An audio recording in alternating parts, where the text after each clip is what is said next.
Bonjour à toutes et à tous, on se retrouve donc sur le plateau télé du 16e congrès de la médecine générale de France et j'ai le plaisir de vous présenter mes invités. Sophie Bernstein, bonjour. Bonjour. Vous représentez la filière de santé maladies rares, merci d'être avec nous. Docteur Paul Ojoula, bonjour. Bonjour. Merci d'être avec nous. Vous êtes médecin généraliste à Brest. On va parler avec vous des maladies rares, du diagnostic finalement à la prise en charge. 3 millions de personnes en France présentent une maladie rare. Le parcours est complexe, difficile. La première question que j'ai envie de vous poser, c'est à vous, docteur. Vous êtes au centre de ce parcours de soins. Tout à fait.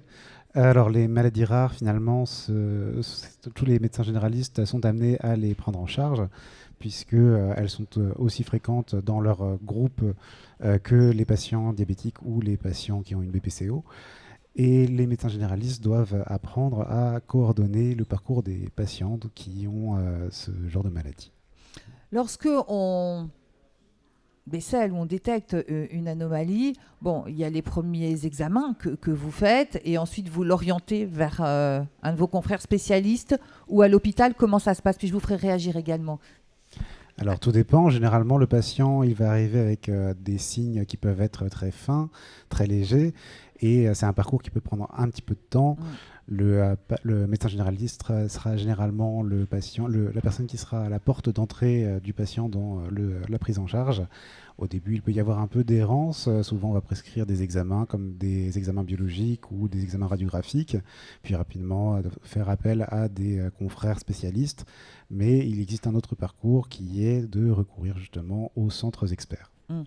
Sophie Bernstein, je le disais, vous représentez la filière de santé maladies rares. Ça a été créé dans le cadre des plans maladies rares, hein, on le rappelle. Oui, tout à fait. Les 23 filières de santé ont été créées dans le cadre du deuxième plan maladies rares. Ces plans maladies rares sont des exceptions et la France a été innovante en matière de plans maladies rares. Et aujourd'hui, c'est un dispositif dont beaucoup de pays nous envient parce qu'il est assez efficace avec le recul maintenant depuis presque 20 ans que ces plans existent et ils ont vraiment prouvé leur efficacité avec la création de structures qui aujourd'hui arrivent à s'articuler sur le terrain pour mieux prendre en charge en fait les parcours de soins, mais de manière beaucoup plus globale, les parcours de vie des patients atteints de maladies rares. Parce que le docteur le disait, il y a souvent une errance de diagnostic qui dure malheureusement parfois plusieurs mois, parce que comme vous dites, c'est des signes fins. C'est un parcours difficile et complexe, et c'était une volonté de votre part de les rendre plus fluides, de faciliter le travail des médecins? Exactement, il fallait que toutes les structures de prise en charge soient identifiées et puissent être connues du public, des professionnels de première ligne comme les médecins généralistes. Et c'est vrai que le parcours d'errance diagnostique, il se compte même en années, malheureusement, pas seulement en mois. Et il était très important que ces patients puissent être orientés le plus rapidement possible vers des centres experts pour poser des diagnostics précis, pour mieux pouvoir prendre en charge les patients et éviter des pertes de chance pour avoir accès à des thérapies innovantes notamment. Docteur, je vous en prie, vous voulez ajouter quelque chose? C'est vrai que le parcours d'errance du patient peut être relativement long. On est à 1 an et demi en moyenne, mais ça peut atteindre généralement même plusieurs années. Effectivement, je rejoins l'avis de Sophie Bernstein. Concernant ces centres de référence, vous me disiez avant qu'on commence l'entretien que parfois ils ne sont pas tous connus.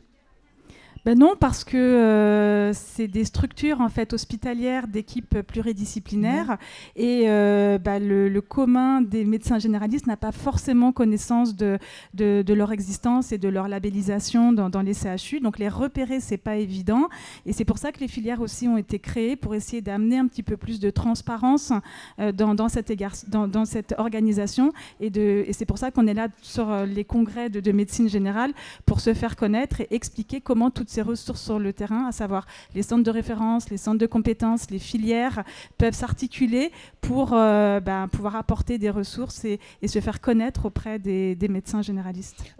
Docteur, lorsque le diagnostic a été posé, lorsque la thérapeutique est mise en place, comment vous suivez vos patients? Alors c'est vrai que la thérapeutique en elle-même n'est pas du ressort du médecin généraliste. Néanmoins, il peut être amené à être confronté aux différents effets secondaires et ça, c'est du recours du médecin généraliste de savoir les détecter et de faire appel au centre de référence lorsque il peut les déceler. Le médecin généraliste a tout son rôle dans le suivi du patient et pour le coup, il peut s'aider de différents outils qui ont été mis en place, par exemple le PNDS qui est un peu les recommandations des maladies rares dans lesquelles il peut trouver une synthèse à son endroit qui va pouvoir l'aider à agir au mieux pour son patient. Oui, parce qu'en fait, les traitements sont mis en place et décidés par les centres de référence, les centres de compétences, c'est bien ça. Hein. Et puis, effectivement, vous, comme vous dites, vous suivez les patients. On suit les patients du début du parcours jusqu'à la fin. Et on peut amener à le conseiller également avec les différents éléments qui sont à notre possession. Comment est-ce que vous accompagnez les médecins généralistes ?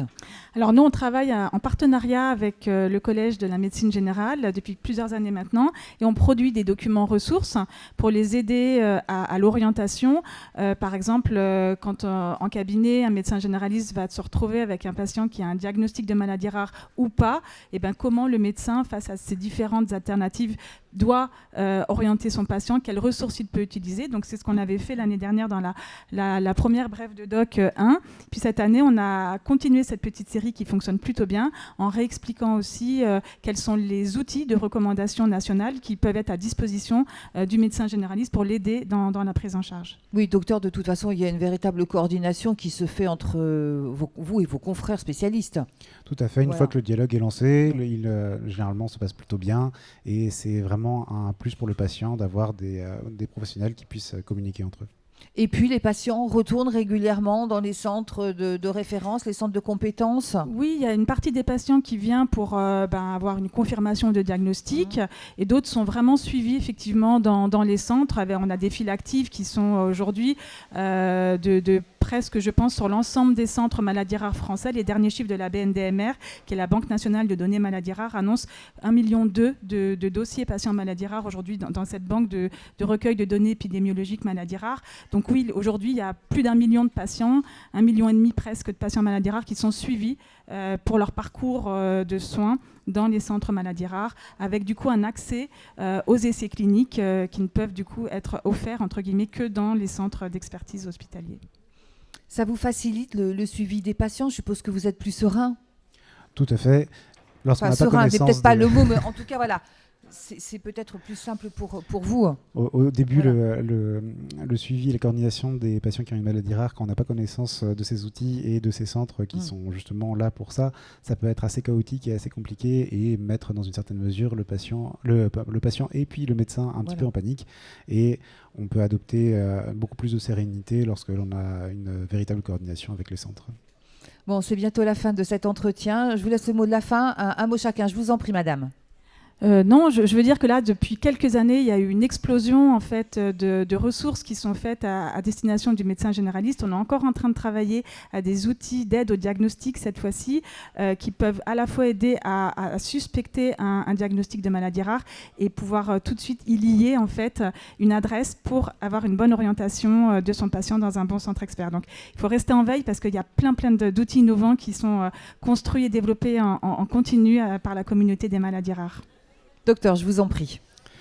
Et j'ajoute à cela que tous ces outils vont permettre de diminuer le temps d'errance diagnostique pour les patients et une meilleure prise en soin pour eux. Donc c'est un véritable plus pour tous ces patients qui actuellement peuvent être confrontés à des difficultés dans leur parcours de soins. Bon, écoutez, en tout cas, merci à tous deux d'être venus sur notre plateau pour nous parler de ces maladies rares et des enjeux que ça représente, et aussi des attentes des patients, parce que c'est vrai que malheureusement, toutes les maladies rares n'ont pas de traitement. Donc on pense à ceux qui font de la recherche, aux patients qui sont en traitement et puis ceux qui sont en attente de traitement.